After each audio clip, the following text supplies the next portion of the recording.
কি ভেবেছিস তুই আমার হাত থেকে নিস্তার পেয়ে যাবি? কখনো না। আমার হাত থেকে নিস্তার পাওয়া এতটা সহজ না। তুই আমাকে যতটুকু হয়রানি করিয়েছিস না, সমস্ত হয়রানির সুদে আসলে ওসল আমি তুলে নিব। টাকা লুকিয়েছিস তুই। বিটু, টাকাটা খুঁজে নিয়ে আয়। এত সহজে আমার হাত থেকে তুই বাঁচতে পারবি না। তোকে তো আমি আজকে একদম... এই তো টাকা। আরে টাকা পয়সা সব কিছু পেলাম, আর তোর জীবনটাও এখন দিতে হবে। তুই আমার সাথে অনেক বাড়াবাড়ি করেছিস, তোকে তো আমি ছাড়বো না। লিটু, চাদরটা খুল।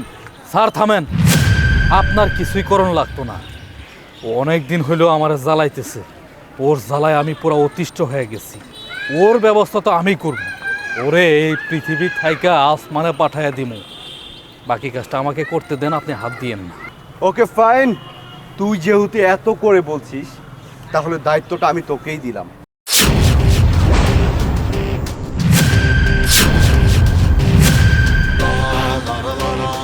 আরে তুই এখানে কেন? এখানে তো অন্য একটা মেয়ে থাকার কথা ছিল। না না, এখানে তো আমিই ছিলাম। আর আমি যে কিভাবে এখানে আসলাম? সত্যি করে বল, ওই মেয়েটা কোথায় গেছে? আর তুই এখানে কিভাবে এসেছিস বল, তা না হলে কিন্তু গুলি করে দিব। আরে আপনাদের হাতে পিস্তল কেন? পিস্তল কেন সেটা জানা দরকার তোর নেই। ওই মেয়েটাকে আমার অনেক দরকার। সত্যি করে বল, মেয়েটা কোথায় গিয়েছে, তা না হলে তোকে কিন্তু একদম মেরে ফেলবো। বল। বিশ্বাস করেন, আমি কিছুই জানি না। আর আমি কেমন করে যে এখানে আসলাম সেটাও বুঝতে পারতেছি না। এই মেয়া, তুই আমাদের সাথে নাটক করতেছিস তাই না? তুই সত্যি করে বল, আর তা নাহলে কিন্তু গুলি করে মাথা খুলি উড়াই দিব। লিটু, আমার মনে হচ্ছে সত্যি এই মেয়েটা কিছু জানে না। আমার এখানে সময় নষ্ট করে কোনো লাভ হবে না। আবার ওই মেয়েটাকে দরকার। আর শোন, তোকে বলছি, আমাদের বিষয় যদি কাউকে কোনো কিছু বলিস একদম সোজা মনে রাখিস কথাটা। লিটু চল, তাই চল। তোরা কি ভেবেছিস আমাকে ধরা এতটাই সোজা? কখনো না। কিরে, রাস্তা তো শেষ, তাহলে মেয়েটা গেল কোথায়? বস, আমার মনে হইতেছে একটা সমস্যা হয়ে গেছে। ওই মেয়েটা মনে হয় আমাদের সাথে কোনোভাবে চালাকি করছে। যতই চালাকি করুক আর যেটা মন চাই সেটা করুক, ওই মেয়েটাকে আমার চাই। যে কোনো মূল্যে ওই মেয়েটাকে আমার লাগবে। আমি এত কিছু জানি না, তোরা এই মেয়েটাকে আমার কাছে এনে দিবি। আর যদি এনে না দিতে পারিস তাহলে তোদেরকে আমি মেরে ফেলবো। আরে বস, আপনি কি কইতাছেন? সারাদিন তো আপনার সঙ্গে আমরা আছি। মেয়েটা কোথায় পালাই গেল আমরা কেমনে কমু? এই চল চল চল, আর একটা কথাও বলবি না। এখানে সময় নষ্ট না করে চল মেয়েটাকে খুঁজি। আয় চল। আরে এই, তুই এখানে কেন এসেছিস? আয়, তুই কি আমাদের সাথে মস্কারি করিস? দেখ, মাথা কিন্তু আমার এমনিতে গরম আছে। মাথায় কিন্তু গুলি করে খুলি উড়িয়ে দিব, কিন্তু তোর মতো তেলাপোকাকে মারার সময় আমার হাতে নেই। এই চল।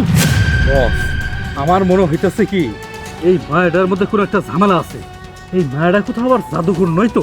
দেখেন তো, এই কুত থেকে আইসা হঠাৎ করে আমাকে চোখের সামনে ঠাস করে উদয় হয়ে গেল। এই চুপ! এই সমস্ত জাদু মন্ত্র আমার এই পিস্তলের কাছে কিছুই না। বেশি কাহিনী করলে একদম উড়াইয়া দিব। তুই আমাকে পিস্তলের ভয় দেখাস তাই না? দেখ তোর পিস্তল আমি কি করি।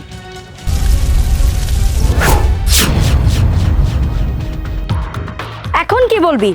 পিস্তলের গরম কোথায় গেল?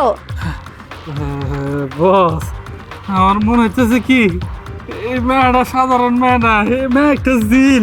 বস ঠিক হইছে, আসলে মেয়েটা বোধহয় চিনি। আমরা জায়গা। এই দাঁড়া, তোদের দুজনের ব্যবস্থা আগে করে নেই। তোরা পালাচ্ছিস কেন? তোদের একটা ব্যবস্থা করতে হবে। দাঁড়া।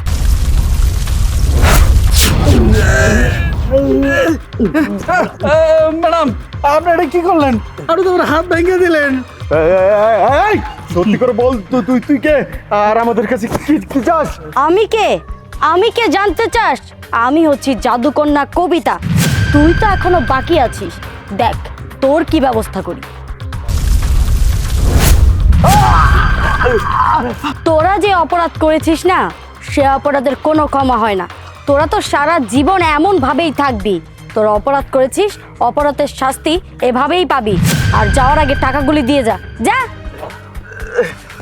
যা।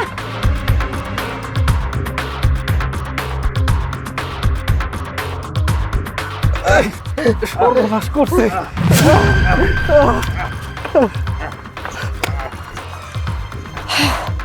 ওই মেয়েটাকে নিয়ে আসি আগে।